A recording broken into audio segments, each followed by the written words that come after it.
नमस्कार, मी गौरी आणि हे आहे आपलं मराठी यूट्यूब चॅनल अमेरिकेचा। तुम्हाला माहितीच आहे की आपण रोड ट्रिपसाठी आलेलो आहोत आणि 2 दिवसांसाठी एक एअरबीएनबी सुद्धा बुक केलेला आहे आणि मला वाटतं अगदी $2200 मध्ये आम्हाला हे 2 दिवसांसाठी मिळालेलं आहे। त्यामुळे खूपच स्वस्तात आणि छान असं हे घर मिळालेलं आहे आणि ते आज मी तुम्हाला दाखवणार आहे। या रोड ट्रिप मध्ये आम्ही हॉटेलमध्ये तर राहिलोच, पण असं वाटलं 2 दिवस एकत्र सुद्धा राहावं।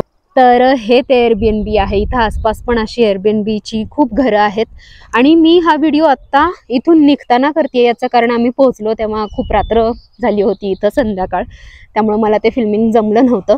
आता सगळ्यांची इथं सामान भरण्याची गडबड सुरू आहे, पण मला असं वाटलं की हे घर असं आहे की ज्याची टूर मिस करून चालणार नाही, ती तुम्हाला दाखवलेच पाहिजे हे घर कसं आहे।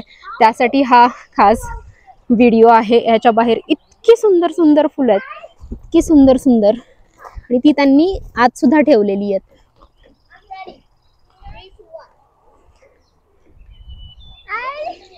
आणि हे ते पूर्ण घर आहे। आम्ही टोटल 14 जण आहोत, तर 15 जण राहू शकतील अशा प्रकारचं हे घर आहे, 5 बेड्सचं। आतमध्ये थोडासा पसारा असू शकतो कारण आता सध्या क्लिनिंग सुरू आहे। चेकआउटचा टाइम 5 मिनिटं राहिलेला आहे चेकआउटसाठी, त्यामुळं इथून याचा एंट्रन्स, डायनिंग एरिया आणि हे किचन,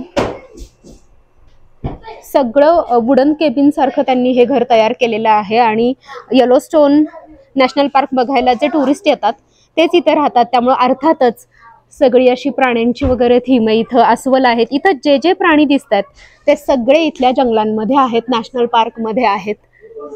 तर मी आधी तुम्हाला खालचा मजला दाखवते। इथून आत गेल्यावर हे एक वॉशरूम, आणि इथली सुद्धा थीम अगदी तशीच, प्राणी वगैरे सजावट सगळी तशीच। त्यानंतर इकडे एक बेडरूम, इथे याला अटॅच्ड टॉयलेट बाथरूम। आता याच्यावरचे जे बेडशीट होते तर ते आम्ही काढलेले आहेत, कारण त्यांनी सांगितलेलं की लॉन्ड्री बास्केटमध्ये टाकून जा। ही एक बेडरूम झाल्यानंतर ही एक बेडरूम आहे।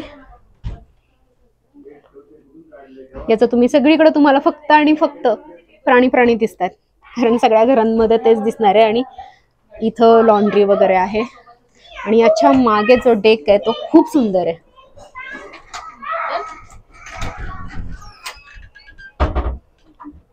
इथं निवांत बसून सकाळी आम्ही चहा घेतला, खूप छान वाटलं।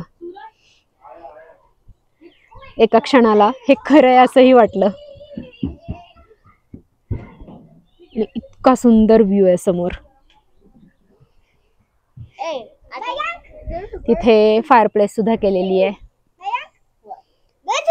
सगळ्यात जास्त हे घर कोणी एन्जॉय केलं असेल तर या 2 पिल्लांनी खूप एन्जॉय केलं, खूप। आणि बिल्व तर म्हणतोय आपण आता लॉंग ड्युरेशन साठी घेऊयात। इथं पोहे खाताना लिंबाची फोड विसरली होती, नशीब लक्षात आलं माझ्या। आता हे सगळं खालचा एरिया आपण बघून झाला, तर आता वर जाऊन दाखवते तुम्हाला। इथे सुद्धा टीव्ही, फायरप्लेस वगैरे आहे। हे डेकोरेशन तर खूप छान वाटलंय मला।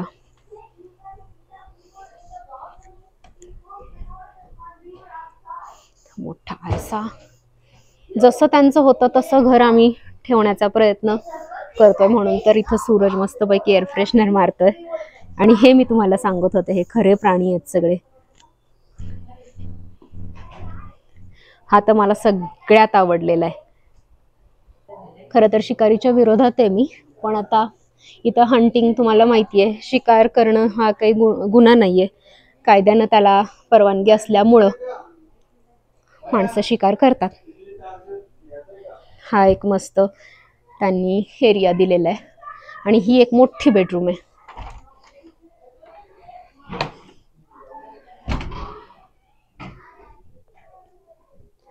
क्लोजेट, आणि अशी एकही गोष्ट नाहीये जी त्यांनी दिलेली नाहीये।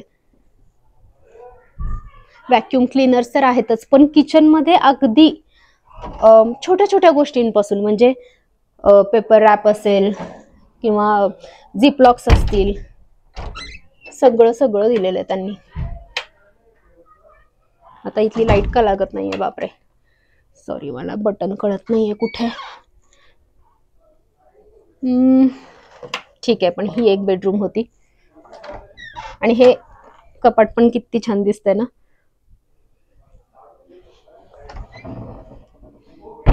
मला हा एरिया सगळ्यात जास्त आवडला, खूप स्पेशियस आहे. तुम्ही जर इकडे फिरायला येणार असाल तर मी नक्की तुम्हाला सुचवेन की एकदा तरी, म्हणजे एखादी रात्र तरी एअरबीएनबी मध्ये नक्की राहा, कारण इथं सगळी अशी सुंदर सुंदर घर आहेत.